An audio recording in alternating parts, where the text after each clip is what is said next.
James Reed sat straight in his uncomfortable chair, designed for a body shape not quite human. The Galactic Council chamber buzzed with the voices of 200 alien species. Massive stone columns reached up to a glass dome that showed the stars beyond. Reed watched the council speaker, a tall blue-skinned alien named Dorax, ignore Earth's request to speak for the 5th time today. "This is pointless," Reed muttered. His aide, Tom Wilson, leaned closer. "Sir, the message from Earth just came through. They've made their decision." Reed nodded and took a deep breath. 50 years of humanity trying to be heard. 50 years of being treated like children who needed guidance rather than equals who deserved respect. 50 years of sharing their innovations only to be denied fair trade and protection. Today, that ended. Reed pressed the speaker button again. This time, Dorax could not ignore the flashing light on his console. "The Council recognizes the representative from Earth," Dorax said, his voice carrying a hint of annoyance. Reed stood, his black uniform crisp against the colorful robes of the alien delegates. "Honored Speaker, distinguished representatives, I come before you today with an important announcement from Earth's unified government." The chamber quieted. Even those who dismissed humans seemed to sense something different in Reed's tone. For 50 years, humanity has participated in this council. We have shared our medical breakthroughs that saved billions across the galaxy. We provided the shield technology that protects your homeworlds. Our faster-than-light improvements made trade between your worlds possible. Reed paused, looking around the chamber. In return, we asked for fair treatment, equal voting rights, protection from raiders at our colonies, access to resources needed for our survival. The Vordak representative, a scaled creature with 4 arms, made a dismissive gesture. "Your species is barely out of its home system. You should be grateful for our guidance." Reed smiled. Not a warm smile, but one that made several representatives shift in their seats. "We requested help when the Jarden pirates attacked our mining colony last year. 37 humans died. The Council denied our request. Your colony was outside approved settlement zones," Dorax said. "A zone you changed without consulting us," Reed replied. "When the Krell took our research station by force, this council called it a territorial dispute and did nothing." Murmurs spread through the chamber. Reed pulled out a small device and placed it on the podium in front of him. A hologram appeared, the Earth seal floating in blue light. "By unanimous vote of Earth's government, I am here to inform you that, as of today, Earth formally withdraws from the Galactic Council, effective immediately." Silence fell, then erupted into shouts. "You cannot withdraw." Dorax banged his ceremonial staff. "Order. The human is clearly not serious." "I have never been more serious," Reed said when the noise quieted. "Earth no longer recognizes Council authority. Our ships, our technology, our resources, they are ours alone now." The Meldoran representative, one of the few council members who had treated humans fairly, stood up. "Representative Reed, please reconsider. This council needs Earth's voice." "You had 50 years to listen to that voice," Reed replied. "Now we will speak elsewhere, to those who will listen." Reed took the hologram device and nodded to Wilson. They turned to leave as chaos erupted in the chamber. "This is outrageous," Dorax shouted. "The Council does not accept this withdrawal." Reed paused at the exit and turned. "Your acceptance is not required." Earth walks away. Earth charts its own path now. As Reed left the chamber, the Meldoran representative hurried after him. "Reed, wait. This is a mistake. Without Council protection, Earth stands alone against threats you cannot imagine." Reed's eyes held a certainty that made the alien step back. "We stood alone against those threats many times already, while the Council debated. The difference now is we won't be sending you our innovations or resources. The Council will realize its mistake," the Meldoran said quietly. "Yes," Reed agreed. "But they'll realize it too late." Back on his ship, Reed watched the Council station grow smaller in the viewport. His communication officer reported that Earth ships throughout Council space were already executing their withdrawal orders, quietly, methodically, like a tide pulling back before something much bigger arrives. Earth was walking away, and the galaxy would never be the same. Alan Gray stood at the observation deck of Galactic Council Station Alpha, watching the Earth transport ships move in perfect formation. A council member for 15 years, Gray had been one of the few aliens who respected humans. Now he observed with mixed feelings as they methodically removed themselves from council space. "Quite a sight, isn't it?" asked Vex, a six-limbed Treelan diplomat who joined Gray at the window. "They're not making a show of it," Gray replied. "No dramatic speeches or threats. Just leaving." Below them, the Human Medical Research Center was being packed up. Doctors and scientists who had created cures for dozens of galactic diseases were boarding ships with their equipment and data. "The Council still thinks this is a bluff," Vex said. Gray shook his head. "That's because they don't understand humans. When humans are pushed too far, they don't bargain. They simply walk away and build something new." The Council emergency session that afternoon was filled with angry voices. Representative Dorak stood at the center, his blue skin darkened with rage. "We cannot allow Earth to take technologies developed with Council resources," he shouted. Gray tapped his console to speak. "Most of these technologies were developed by humans and shared with us, not the other way around." "They are a minor species," said the Krell representative, his armored plates clicking as he moved.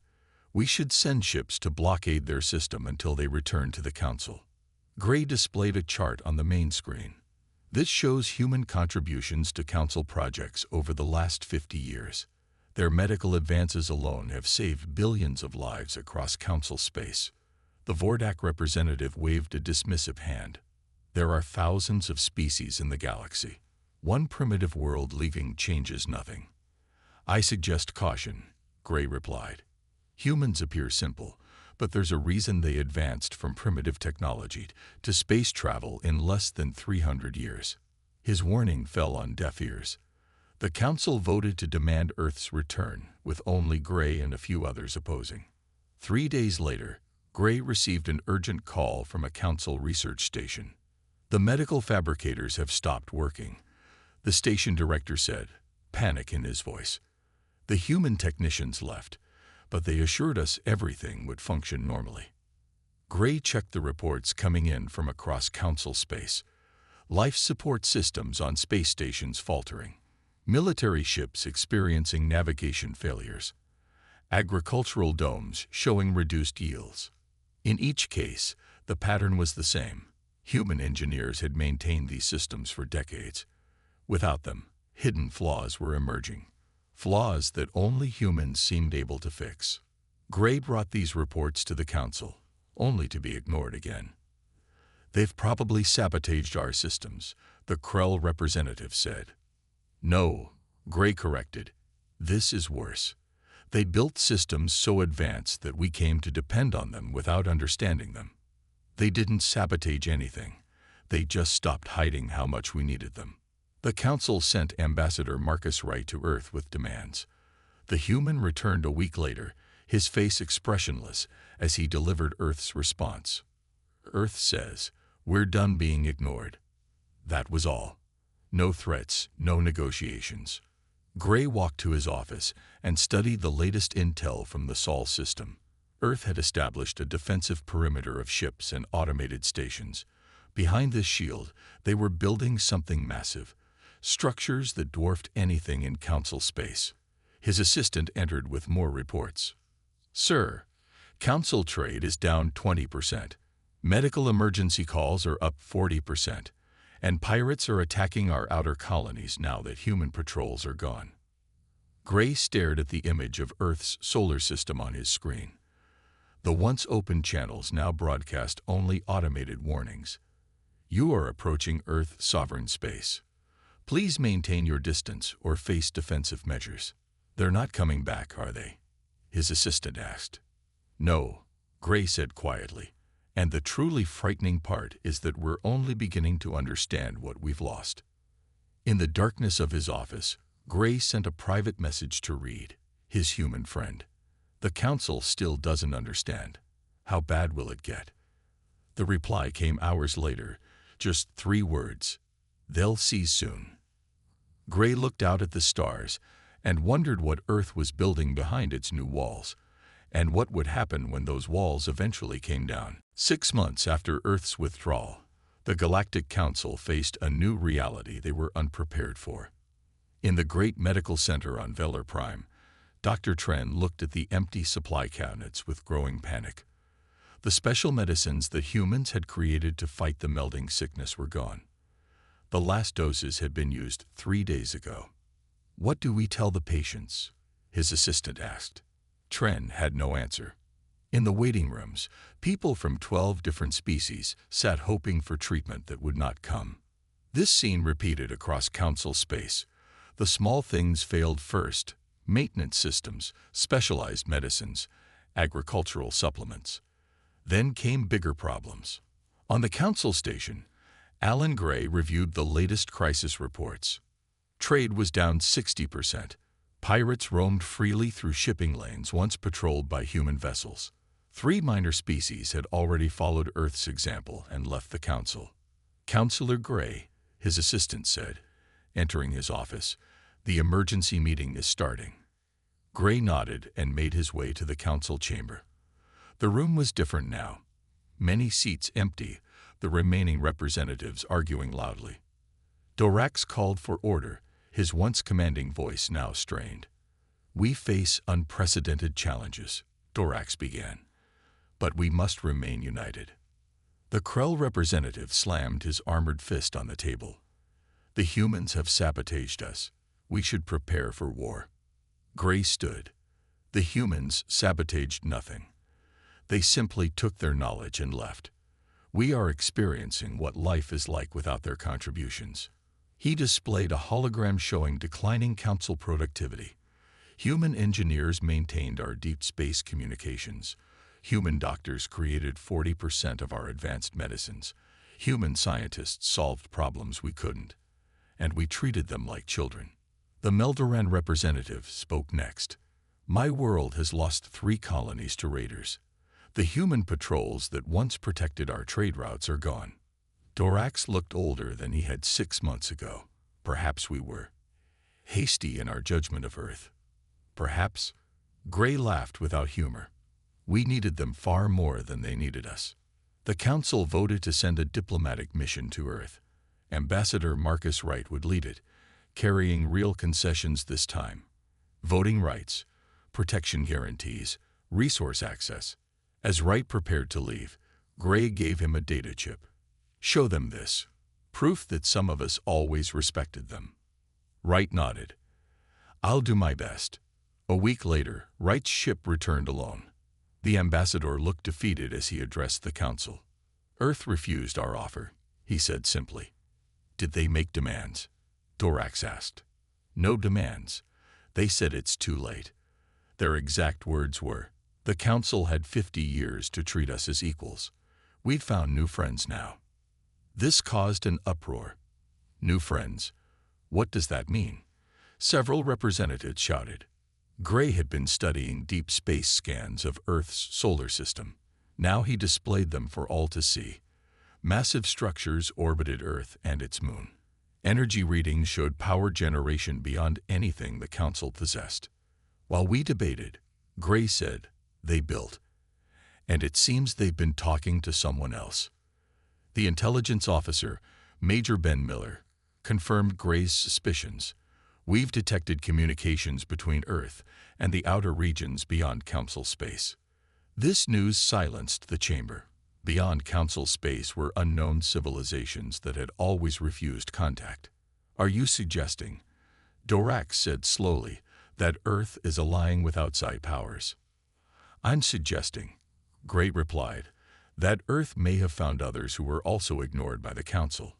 Others who may have technologies and resources we know nothing about."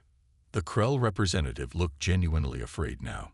"We should send a fleet to Earth immediately." Gray shook his head. Our latest scans show an energy shield around their entire system. Our ships couldn't get through. And even if they could, the humans would see it as an act of war. As the council descended into frightened debate, Gray received a private message from James Reed. It contained only an image, a gathering of ships near Jupiter. Human vessels alongside strange craft of designs Gray had never seen. Gray understood then what the council still didn't. Earth hadn't just walked away. They had found a new place to walk toward. And whatever they were building with their new allies would change the galaxy forever. The first tremors had begun. The earthquake was still to come. The Galactic Council chamber had changed dramatically in the past 9 months. Once a place of order and ceremony, it now resembled a battlefield. Representatives shouted accusations at each other across the room. Several seats remained empty, worlds that had followed Earth's example and withdrawn. Order. I demand order. Dorax shouted, his voice barely heard over the chaos. Alan Gray watched from his seat, noting how quickly things had fallen apart. Without Earth's peacekeeping forces, border conflicts had erupted between council races. The Krell had seized 3 Vordak mining stations. The Treelan worlds faced pirate attacks daily. When the noise finally settled, the Meldoran representative spoke. My government demands immediate protection for our outer colonies. 2 were attacked yesterday. We have no ships to spare, Dorax admitted. The defense fleet is scattered across 20 systems trying to maintain order. Perhaps if we hadn't driven away the humans and their patrols, we wouldn't be in this situation, Gray said quietly, yet his words carried across the room. The large doors at the end of the chamber opened. Intelligence Officer Ben Miller entered, looking as if he hadn't slept in days. He approached Dorax and spoke softly, but the chamber's perfect acoustics carried his words. We've confirmed it, sir. The rumors are true. Dorax's blue skin paled. Show us. Miller activated the main hologram display. It showed images of massive construction projects throughout Earth's solar system, orbital platforms around Mars, structures that looked like massive gateways near Jupiter, shipyards building vessels unlike any council design. These were taken by our last stealth probe before it was detected and disabled, Miller explained. Earth is building something big. A new image appeared, ships of unknown design moving freely through Earth's defensive perimeter. Who are they trading with? The Krell representative demanded. We don't know exactly, Miller said, but the energy signatures match readings from the Outer Rim territories, places beyond Council space. Silence fell as everyone considered the implications. For centuries, the Council had ignored the mysterious civilizations rumored to exist beyond the Rim, dismissing them as primitive or insignificant. Dorax looked defeated. The Council must act decisively. We will send a full diplomatic delegation to Earth with our most generous terms. We'll offer them anything they want. Gray laughed bitterly. Now you're willing to give them what they deserved 50 years ago. You still don't understand humans. Despite Gray's warning, the Council prepared its last chance delegation. 3 days later, 5 of the Council's most respected diplomats departed for Earth in a ceremonial vessel carrying tokens of goodwill and promises of full equality. The delegation never reached Earth. 1 week later, their ship returned automatically. It stopped just outside the Council station, broadcasting the simple message on all frequencies. To the Galactic Council, your delegation reached the edge of Sol System's defensive perimeter. They were not harmed, but were transferred to a neutral vessel that will return them by a slower route. Earth has established a 100 light-year exclusion zone around Sol System. No Council ships may enter. Earth transmits this message. Too late. We've found new friends. With the message came a single data packet, images of James Reed and human diplomats meeting with tall, elegant beings unlike any known to the Council. Behind them stood ships of advanced design. The Outer Rim civilizations, Miller whispered. They're real. Gray studied the images carefully. The humans have done what we never tried to do. They've built bridges to the civilizations we ignored. Dorax looked older than ever. What does this mean for the Council? It means, Gray replied, that the galaxy no longer revolves around us. Earth has created a power vacuum that the Council cannot fill. Later that night, Gray received another private message from Reed. It contained just a short video. Reed standing on a massive space station, looking out at a gathering of ships. Human vessels alongside at least 5 different alien designs, all more advanced than Council technology. Reed's voice spoke over the image. We gave you 50 years to treat us as equals. Now we found others who were waiting for the same respect. The Concordat has begun. Gray closed the message and looked out at the stars. The power vacuum was about to be filled, but not by the Council. 1 year after Earth's withdrawal, the Galactic Council faced a truth they could no longer deny. A new power had emerged in the galaxy, one that was growing stronger each day. Thomas Miller, the Council's best intelligence officer, had spent months on a dangerous mission.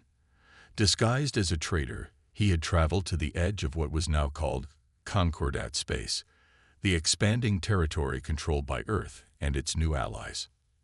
Now Miller stood before the Council, his report causing stunned silence. The Concordat consists of Earth and 7 civilizations from the Outer Rim, Miller explained. These are species the Council dismissed or ignored for centuries.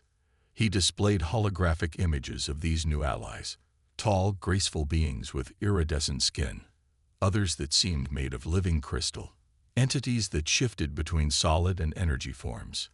How advanced are they? Dorax asked, his voice barely above a whisper. More advanced than we ever suspected, Miller replied. They avoided contact with the Council by choice, not weakness. Miller showed footage he had recorded secretly at a Concordat trading post. Earth ships docked alongside vessels of stunning design. Humans and aliens working together without the hierarchy the Council had always enforced. I managed to infiltrate a public unveiling ceremony, Miller continued. The footage showed James Reed standing on a platform with representatives of the Outer Rim species. Behind them was a device unlike anything the Council had seen. With great pride, Reed announced in the recording, Earth and our Concordat partners present the first interstellar gate network. Travel between our worlds will now take minutes, not months. The Council chamber erupted into panicked voices. Instant travel between stars. The Krell representatives' armored plates clicked rapidly in agitation. That's impossible. Apparently not, Gray said calmly. The humans have been working with the Outer Rim civilizations on technologies the Council never imagined. The economic minister spoke next, her voice trembling. 28 Council worlds are now experiencing severe resource shortages. Trade routes that depended on Earth are collapsing. Meanwhile, worlds near Concordat space report booming economies. Miller nodded. The Concordat trading system doesn't use Council credits. They've created their own economy based on fair exchange rather than power. Gray studied the faces around him. Fear had replaced arrogance. The mighty Galactic Council, ruler of thousands of worlds for centuries, was watching its power slip away. There's more, Miller said quietly. 3 days ago, the Concordat announced open membership to any world that accepts their charter of equal rights and fair trade. This news hit like a physical blow. Dorax slumped in his chair. How many Council worlds have applied to join? Gray asked. 17 so far, Miller answered, including some founding members of the Council. The Vordak representative, once among the most dismissive of humans, now looked desperate. We must stop this. The Council has ruled the galaxy for 1,000 years. How? Gray asked. By force. The Concordat's technology is beyond ours now. By diplomacy. They've already rejected our approaches. They're stealing our worlds. The Vordak shouted. No, Gray corrected. They're offering something better than what we provided. They're offering equality, fair trade, and advanced technology. We offered hierarchy, exploitation, and scraps from our table. Gray stood and walked to the center of the chamber. Around him, the once mighty Council representatives looked lost.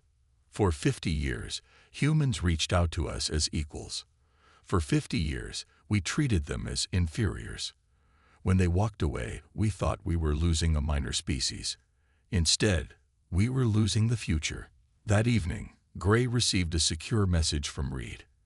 It contained an invitation. The Concordat was holding its first full assembly in 1 month. Earth was inviting Gray personally to attend as an observer.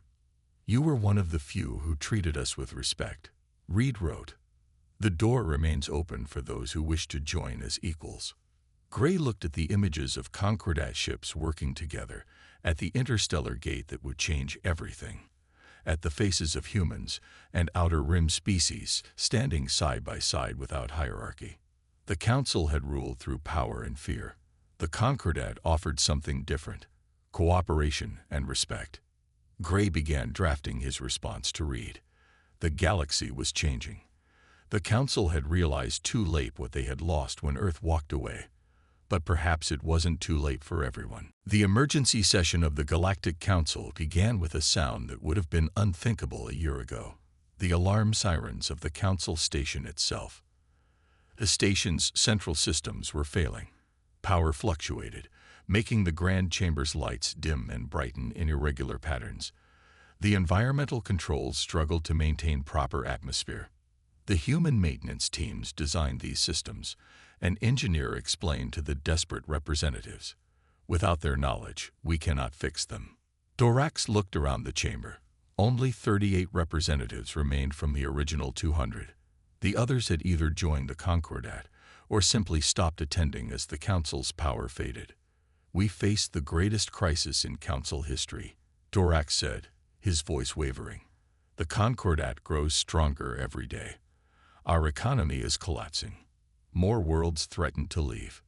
The Krell representative, once among the most powerful voices in the chamber, slammed his armored fist down. "Enough talk. The time for diplomacy is over. We must show strength." For once, many agreed with him. Fear had replaced reason.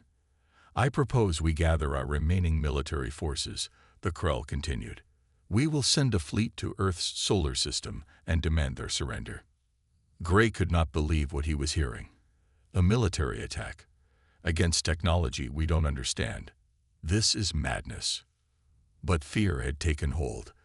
The vote was swift and decisive. The Council would launch a military operation against Earth. 120 warships from 17 species would form the largest fleet in Council history.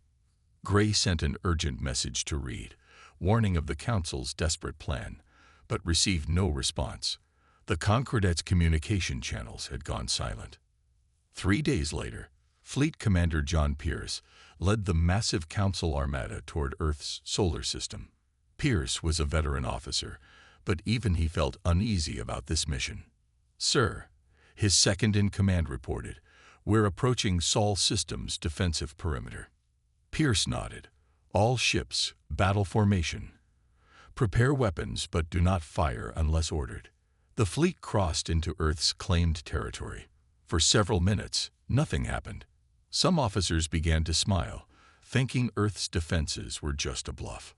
Then, every ship in the fleet lost power simultaneously.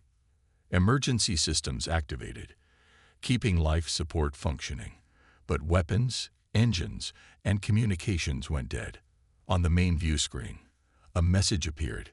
"Council Fleet, you have entered Concordat space without permission. Your ships have been temporarily disabled. No harm will come to your crews if you remain peaceful." Pierce stared at the message in disbelief. No shots fired. No violence. Just complete neutralization of his entire fleet with technology he couldn't even understand. A new ship appeared on their sensors, smaller than a Council cruiser but glowing with energy readings off the charts. A human face appeared on the view screen. "Commander Pierce," said the human captain. "I'm Captain Lisa Hayes of the Concordat vessel Harmony. Your fleet has violated our sovereign space. We demand Earth's return to Council authority," Pierce said, though the words sounded hollow even to him. Hayes smiled. "Commander, look around you. Your fleet of 120 ships was disabled in seconds without a single casualty. The Council's time is over. This show of force has only proven how far behind you are. Pierce looked at his useless controls, at his frightened crew. What do you want from us? Nothing, Hayes replied. You're free to leave once we restore your systems. Return to the Council with this message. The age of domination is over. The Concordat welcomes all species as equals, not subjects. Pierce made his decision then. Captain Hayes, I wish to speak with someone in Concordat authority. Not as a council commander, but as the representative of the 17 worlds whose ships are in this fleet. Hayes studied him for a moment, then nodded. Granted. 2 days later, the council chambers erupted into chaos when only 20 of the original 120 ships returned. Commander Pierce stood before the stunned representatives. The other ships and their crews have joined the Concordat, he announced, including mine. Orcs could barely speak. You betrayed the council. Pierce shook his head. I saw the future. The Concordat doesn't conquer, it welcomes. I've seen their worlds, their technology, their way of life. They offer partnership, not domination. As the council representatives shouted accusations and threats, Gray quietly rose from his seat and walked to the exit. His decision was made. The council had realized too late what they had lost, but he would not make the same mistake. Earth had walked away. Now he would follow. 1 year and 6 months after Earth's withdrawal, the Galactic Council held its final session. The once grand chamber now looked empty and neglected. Only 24 representatives remained, sitting amid hundreds of empty seats. The station's systems functioned poorly, with flickering lights and uneven temperature. Dorax, looking thin and defeated, called the session to order. We gather today to face a difficult truth, he said. The Council, which has governed galactic affairs for 1,000 years, can no longer function as it once did. No one argued. The facts were clear. Over 160 former Council worlds had joined the Concordat. Trade within Council space had collapsed. Technologies the Council had depended on were failing without human expertise.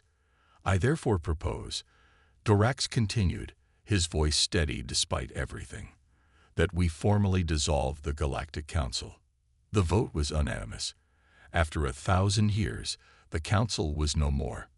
Meanwhile, on Earth's orbital station New Dawn, a very different gathering took place. The Concordat Assembly Hall was filled with representatives from hundreds of worlds. Some were former Council members.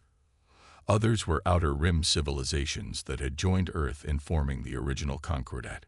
Many were worlds that had never had a voice in galactic affairs before. Alan Gray, now representing his homeworld as part of the Concordat, watched as James Reed took the central platform. Reed had changed. There was a quiet confidence about him now, so different from the frustrated diplomat Gray had known in the Council. Friends and allies, Reed began. Today we welcome 18 new worlds to the Concordat. Our alliance now includes over 300 systems, united not by force or fear, but by mutual respect and cooperation. Applause filled the room. Gray looked around at the diverse gathering. Species that had once fought each other now worked together. Former enemies sat side by side as partners. When Earth withdrew from the Council 18 months ago, Reed continued, many thought we were isolating ourselves. In truth, we were opening a door to a different future, one where all species stand as equals.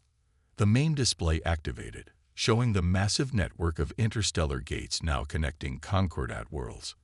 Travel that once took months now happened in minutes. Trade and cultural exchange flourished. The age of domination is over, Reed said. The age of cooperation has begun. After the formal session, Gray approached Reed in a quiet moment. Quite a change from the Council chambers, Gray said. Reed smiled. The Council never understood what they were losing. They saw humans as a minor species to be controlled. They never asked why we advanced so quickly, why we adapted so well to galactic society. And why was that? Gray asked, though he thought he knew the answer now. Because humans thrive on diversity, Reed explained. Throughout our history, Our greatest achievements came when different cultures, ideas, and perspectives worked together. We brought that same approach to space. Reed gestured to the gathering. The council wanted hierarchy. We wanted partnership. The council demanded obedience. We offered respect. Gray nodded. I wish more of us had understood that sooner. Some did, Reed said, placing a hand on Gray's shoulder. That's why you're here now. Later, Gray stood at the observation deck, watching the construction of the largest project in Concordat space, a massive station at the intersection of 7 interstellar gates. Ships from dozens of worlds moved in coordinated patterns, building something that would connect the galaxy in ways the Council never imagined. Thomas Miller, the former Council intelligence officer who had chosen to join the Concordat, stood beside him. Do you regret it? Miller asked. Leaving the Council? Gray shook his head. The Council was living in the past, clinging to power rather than seeking progress. Earth showed us a better way. In the distance, Earth was visible. The blue planet that had walked away, and in doing so, changed the galaxy forever. The Council realized too late what they had lost. Gray said, but the rest of us don't have to make the same mistake. As they watched, a new interstellar gate activated, connecting another star system to the growing network. The new galactic order wasn't built on conquest or control, but on connection and cooperation. Earth had walked away from the old, and in doing so, they had led the way to something new.